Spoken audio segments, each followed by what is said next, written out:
The play on the field, the courts, and the ice is just one part of sports. Behind every game are the people hard at work so we can enjoy the action. They're the owners, administrators, agents, broadcasters, and promoters who bring the games to life. Meet them when you go behind the game with Patrick Klinger and Bill Robertson.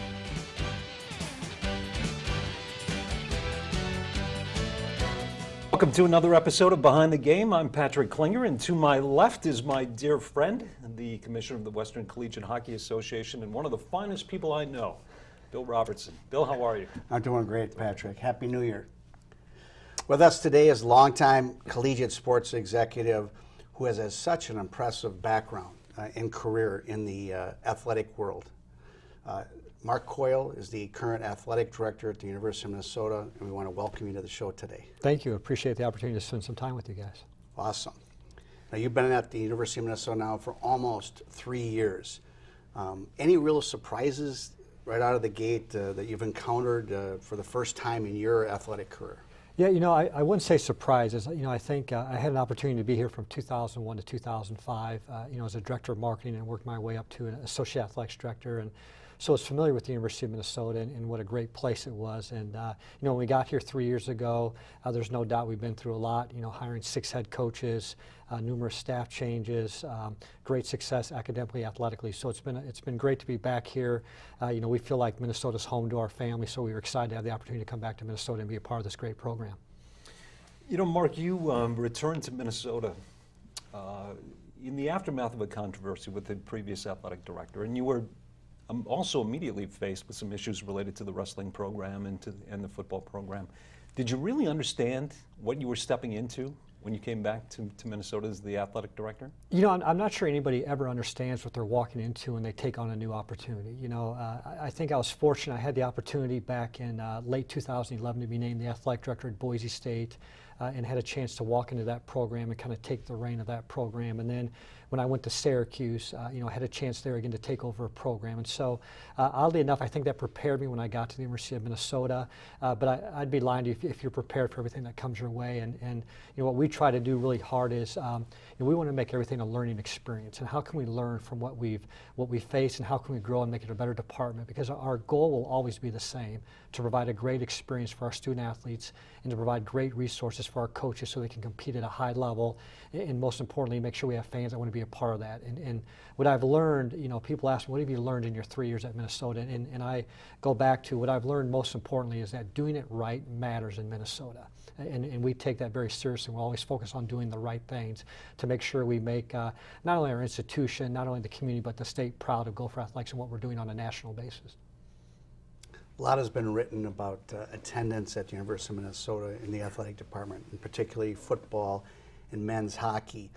This is a saturated sports market with all the professional franchises. How do you, as the athletic director, how do you go about making sure that the University of Minnesota gets their piece of the pie in all this? Well, I think you have to be very creative and very intentional in how you do those things. And Commissioner, what we talk about, we think we have a huge advantage being in this great metropolitan area with 6 professional teams. We celebrate that. We think it's awesome that we have the professional organizations here. It's great opportunities for our students, faculty, staff to be a part of that. But what we have to do, and I go back to my previous answer of doing things right. If you look at our volleyball program, for example, Coach McCutcheon, who's a phenomenal coach, he's had great success. They've been to 2 Final Fours. We had a Sweet 16 appearance this year here at Maturi Pavilion. Those games are sold out, and I'm a big believer they're sold out because that program does things the right way. It's exciting, it's energetic, there's access to that program, and so we need to take a hard look at football, men's basketball, men's hockey, those revenue-generating sports for us, and how can we get people back? And I've been very honest and upfront. It's on us to get people back. I learned a long time ago when you point a finger, you have 3 pointing back at you. So we've got to be creative in how we do our pricing, how we schedule non-conference games, and make sure we develop a plan and a strategy that makes people want to be a part of what we're doing, and again, making sure we're doing things the right way. Mark, do you get support from the professional teams in the market? I feel like we do, and what I mean by support is, I've been blessed to have a chance to meet a lot of the leaders of those different professional organizations, and selfishly, we can learn a lot from them. I know the people, Kevin Warren with the Vikings, who I know has been a part of this program, is a phenomenal person, and I consider him a mentor. I've had a chance to spend time with him. Dave St. Peter with the Twins, others with the Wild. I've had a chance to kind of meet these individuals and kind of hear from them and learn what they do. Selfishly, me and my family love sports, so we have a chance to go to those sporting events. We kind of see firsthand how they do it, as a fan, and so I think you can learn from them. So I think we have really good relationships with the professional teams. We're thankful for the support they give our university. There's no doubt they're strong partners, and we're grateful for that support and that partnership.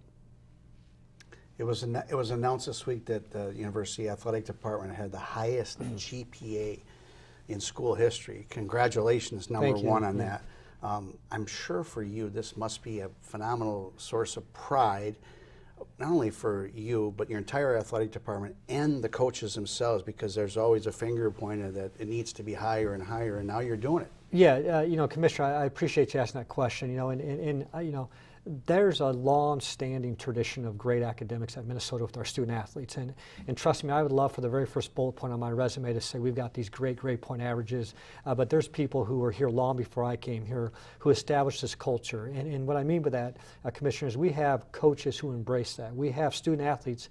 When they're recruited day one to the University of Minnesota, they understand that academics are important. Academics are about who we are and what we want to be about. We have two great faculty athletic representatives who we work closely with, Perry Leo and Emily Hoover, and we work closely with them to make sure that all understand the importance of academics. And we truly feel, and I have a chance when I'm in town, if I can meet with recruits, I like to meet with recruits from all the teams, and if my schedule allows and I'm in town, I tell them the most important thing we give them is that degree. Our goal is to make sure that they come here, they can compete at a high level, they win championships, they do all those special things, but at the end of the day, the puck doesn't get dropped anymore. They don't shoot baskets anymore. They don't catch footballs anymore. They've got to go out and get jobs and do meaningful things in terms of their professional career. And so we feel like getting that piece of paper, that degree from a world-class institution is what transforms them. And we talk all the time when we go through the recruiting process. We tell people, hey, you'll come to Minnesota for 4 or 5 years, but you'll stay for 40. And we have great pride in that. And again, they can stay for 40 because of the Fortune 500 companies, again, because of the great metropolitan area that we live in. So again, we're very proud of those academics. 3.28, a credit goes to our student athletes, our coaches, and our people at the Lindahl Academic Center who do a phenomenal job with our students. But that really must be a challenge to balance the two. Particularly in the revenue sports, there is great demand to win, and winning brings, typically, it's going to bring fans, it's going to bring donors, it's going to be bring awareness. So you want to win, but you also want to graduate your students at the end of their 4 years or 5 years that they might be at Minnesota. So how do you balance the two? Yeah, it's a great question, Patrick, and there's no doubt. I tell people all the time, don't let this nerd fool you. I'm extremely competitive, and I want to win at a high level. And at Boise State, I had a chance to go to a Fiesta Bowl and win a Fiesta Bowl with that football program. When I was at Kentucky as a deputy athletics director, went to a Final Four, and then my year at Syracuse, we had 2 Final Fours with our men's and women's basketball teams. And our goal is to win, and we want to win at a high level. But at the same time, what makes us different than the professional teams. We are here to educate those student athletes. And again, we have such a strong culture of that understanding to find that great balance academically and athletically. And for several years, I think 4 or 5 of the past 5 years, we've been one of the top public schools in the country with respect to student-athlete academic success, which is awesome, and we're very proud of that. At the same time, this past year, Patrick, we finished 19th in the Director's Cup, and that measures overall department athletic success. So we finished 19th in the country, which is the top 7% of the country with respect to Division I programs. And sometimes those stories don't get told. So I feel like we have found that right balance in terms of academic success, athletic success. And finally, I'll touch on, the revenue sports, the football, the men's basketball, the men's hockey. There is no doubt we need to compete at a high level, and we feel like we're in a great situation right now. We have Coach Fleck, who's entering year 3, winning 3 of our Final 4 games, getting the great win over Wisconsin, getting the nice win in the bowl game against a good Georgia Tech team has given us some momentum. Coach Bettino battles day in and day out. I can't tell you how much I enjoy working with Coach Bettino, and firmly believe he's the right person for our program and how hard he works to build that. And then Coach Motzko, who Commissioner knows really well, when we brought Coach Motzko over to coach our men's hockey team, very excited about our future there. So we feel like we've got our revenue programs in a good spot. We do need to win more. There's no doubt we need to win more in those revenue sports. But again, we will always focus on making sure we compete nationally, academically, and athletically. You oversee a budget of $121 million, 25 sports, dozens of coaches, alums. You have to answer to a lot of different people.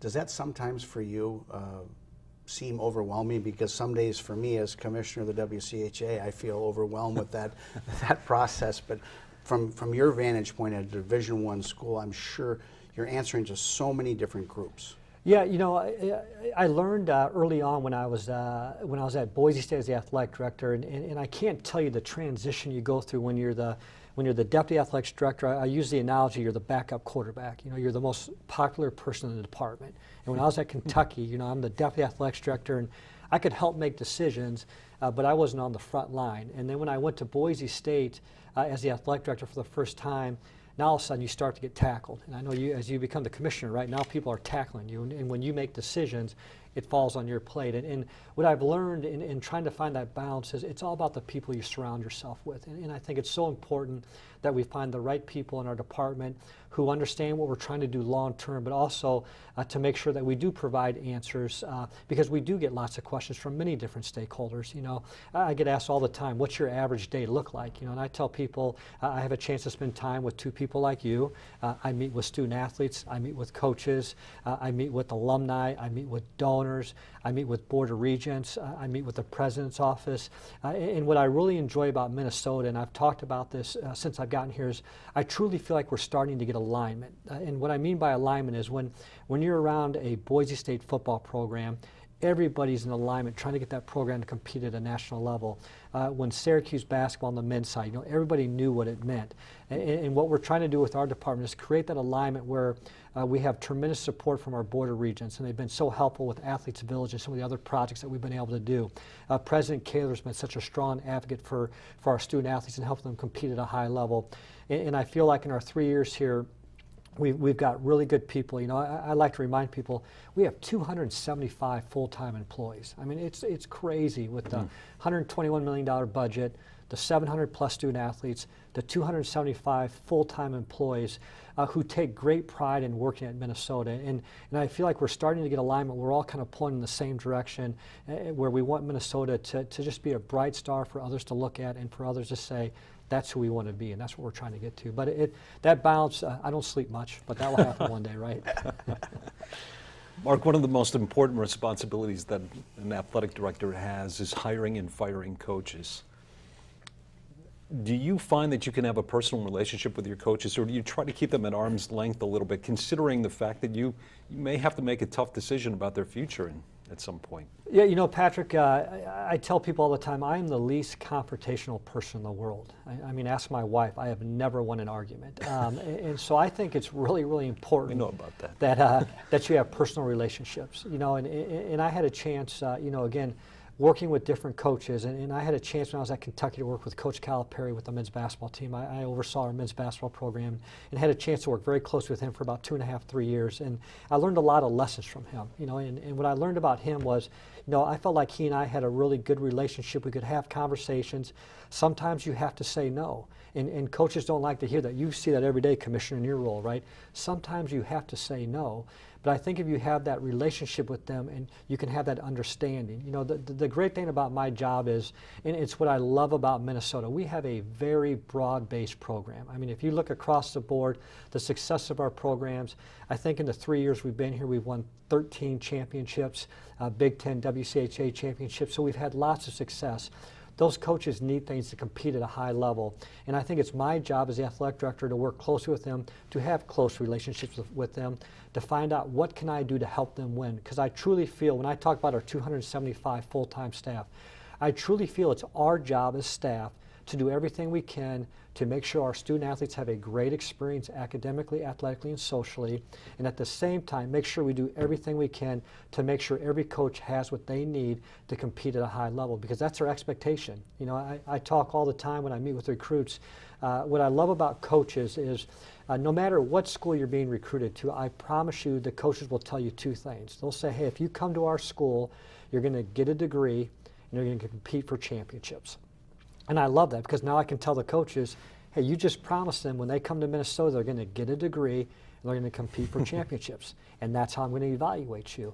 So again, I think it's important to develop personal relationships with your coaches and make sure they understand where you're coming from and they understand what you're trying to do long term for the whole department. Most of the coaches that you work with, and whether you're at Kentucky, Boise State, Syracuse, or Minnesota, they all want more resources.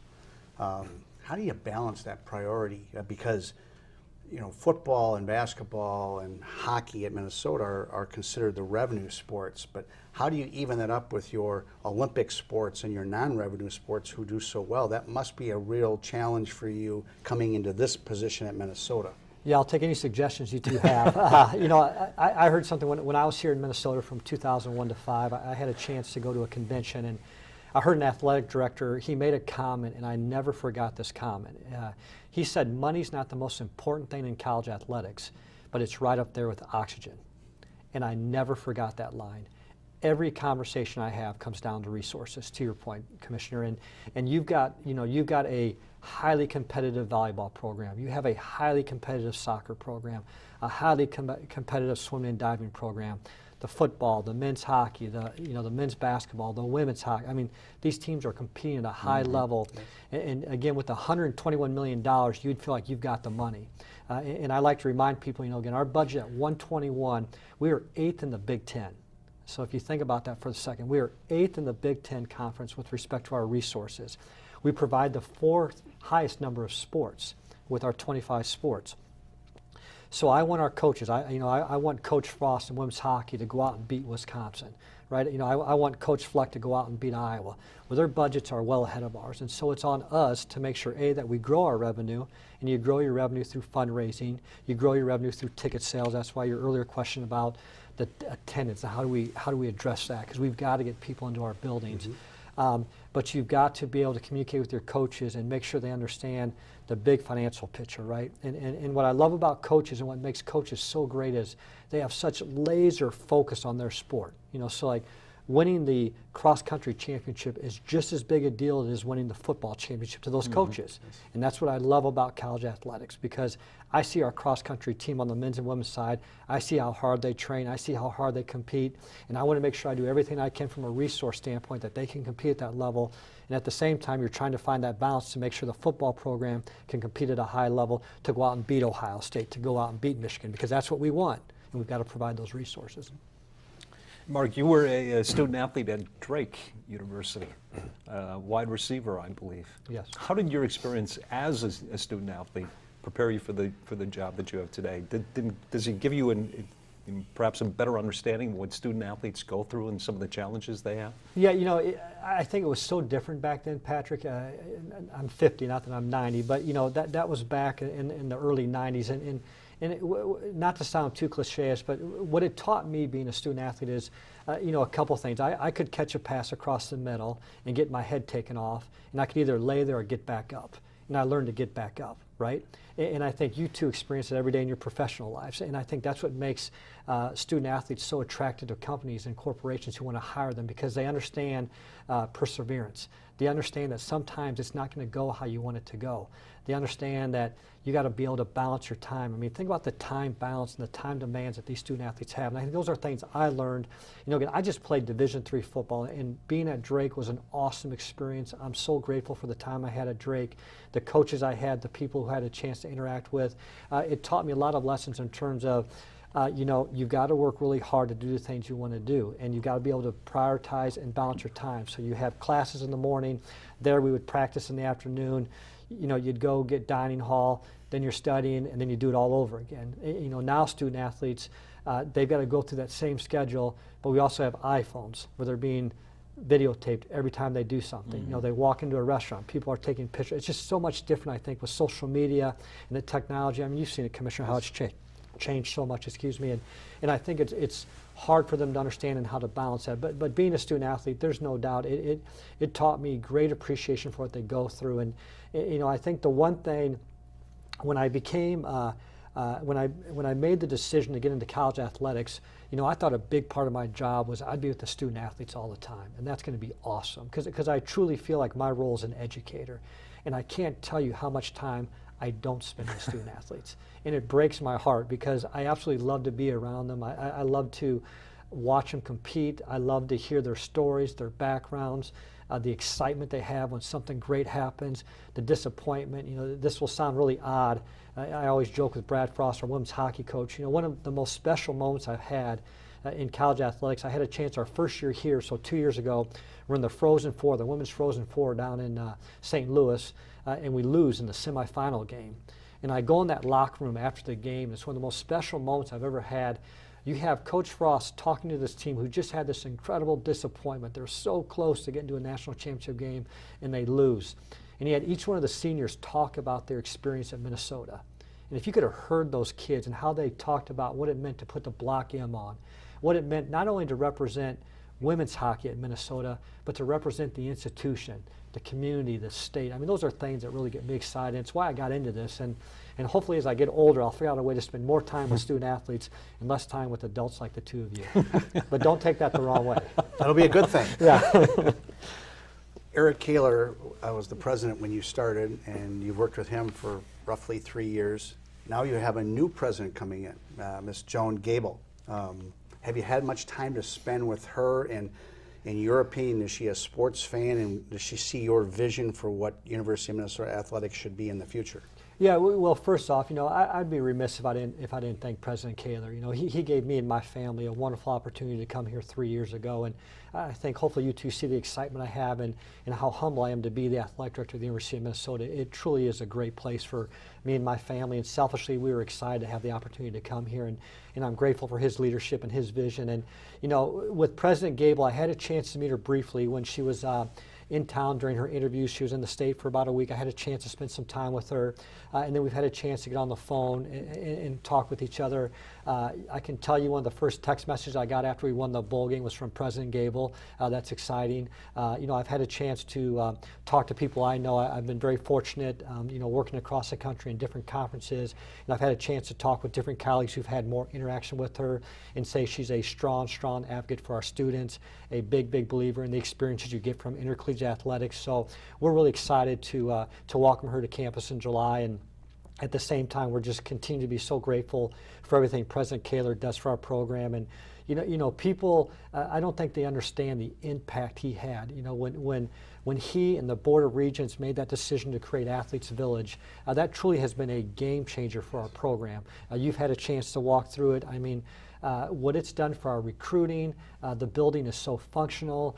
You have a chance to come into a state-of-the-art nutrition center, basketball performance center for both basketball programs, a football performance center, a new indoor football facility, and then the Land of Lakes Center of Excellence for our leadership, our student-athlete academic areas for student-athlete development. That has been transformational for our department, and I tell people it really has put us in a neighborhood with our peers. You know, we're in the wow factor where we want to get that wow. So when we bring young men and women to our campus and we want them to come to Minnesota, we want them to walk into our facilities and say, wow. That happens now, and President Kaler deserves a lot of credit for that, and President Gable, again, in my interactions with her, again, I know she's a strong advocate for the students, the experience of the students, and we're very optimistic and excited to welcome her on board and have a chance to work with her as we move forward. That's good. I've had a chance to get through Athletes Village as well. It is phenomenal. What a great facility. Yeah, we're very blessed, and you know, I give a lot of credit again to the people. You know, when we moved into it, you know, you never understand what you're going to get into until you get into it. And you know, I tell people all the time, if you're having a bad day, come over and hang out in that facility. And you see student athletes who are working so hard, smiling as they eat, right? Smiling as they study, as they go training. The interaction between our teams has really picked up, and I really think it's united our department. You know, I talked earlier about it, in the 3 years I've been here, I really feel like our department's starting to get alignment. And I think Athletes Village unintentionally has created some of that alignment because now we're all together. And so you have a chance to interact with each other, just to be able to say hi in the hallway, right? Just passing people and seeing student athletes. So it's been great. We've had other schools who've come in to look at it. That means you've done it right. When your peers are coming in, they want to check it out and see what you've done. We're having other schools do that now. And so again, we're very proud of it and very excited about it, and just think it will have a big impact long term on our program, which is exciting. I believe it will. Lindsay Whalen may be the most popular sports figure in Minnesota right now, and you hired her as the women's head basketball coach this past summer. She was still playing for the Lynx at the time. What made you believe that she could make the transition from a player into a head coach without any previous coaching experience? I wish I could give you a great answer. You trust your gut sometimes, and what I mean by that is simply, Patrick, again, when I was here before as a director of marketing, when Lindsay was playing and going to the Final Four, I'm the kid throwing the T-shirts in the crowd when she would make baskets. So I had a chance to see her up close, in her career here, and she was always one of my favorite athletes. My wife and I can't tell you how many conversations we had about Lindsay Whalen from the time I was gone and watching her in the WNBA, first with Connecticut, and then she comes here to the Lynx, obviously, which was great for her. But when we went through that search process, I've not used search firms. I think search firms bring great value. I know all the search firms are all wonderful people. I've elected not to use search firms early on because I felt like we could target specific people and go out and try to get those people and get them to come to Minnesota. And when we had our opening with women's basketball, Lindsay was a name that was obviously on our list and somebody that we wanted to talk to. And when I had a chance to sit down with her, we were talking off air before we started. I'm not sure you'll meet a more competitive person. She's got a great sense of who she is, what her strengths are. I love her self-deprecating sense of humor. I mean, she's just a good person to be around. And I had a chance to spend a lot of time with Coach Reeves with the Minnesota Lynx. I talked to Coach Reeves a lot. Very thankful for her input, her honest assessment of Lindsay. She's a coach on the floor. Don't worry, she'll be able to make the transition very quickly. I called Gino Armion at UConn, reached out to him, who I'd never met before. I'm grateful that he picked up the phone when I called him. And he coached Lindsay in 2 Olympics. And I said, hey, Coach, you've never met me before. I'm thinking about hiring Lindsay Whalen. What do you think? And he's like, slam dunk. She's going to be great at it. And I give Lindsay a lot of credit because we hire her, and I totally underestimated the impact that would have across the state. I mean, I went from people, blowing me off to people high-fiving me as I walked down the street saying, thank you for hiring her. I mean, it was an unbelievable response, and we're so grateful for that. But she surrounded herself with a really good staff, and we told Lindsay that would be important, and I give her credit. I mean, she, I describe humility as low ego, high output. To me, she's the ultimate definition of humility. She's at low ego, but incredibly high output. And she has surrounded herself with such a good staff, with her assistants, with her director of basketball operations, that we're very optimistic that she's the right person, and we firmly believe that she'll get that program where we all want it to go, which is competing at a high level nationally. Fantastic. Well, you got to go in the right direction. We have under a minute to go, almost 40 seconds. But any college athletic programs, I mean, you've worked for several, but any that you really admire with under a minute to go? Yeah, I respect a lot of the programs because I know it's not easy, and I don't mean not to answer your question, Commissioner, but you're around it, you see it, Dana. Everyone is working so hard to compete at a high level, and I have a great deal of respect for how the programs do that. There's people who I've worked with that have caught my attention.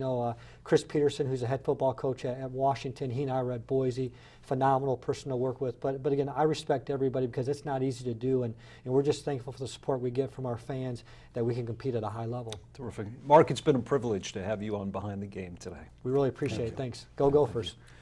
And thank you for watching, and we'll see you next time on Behind the Game.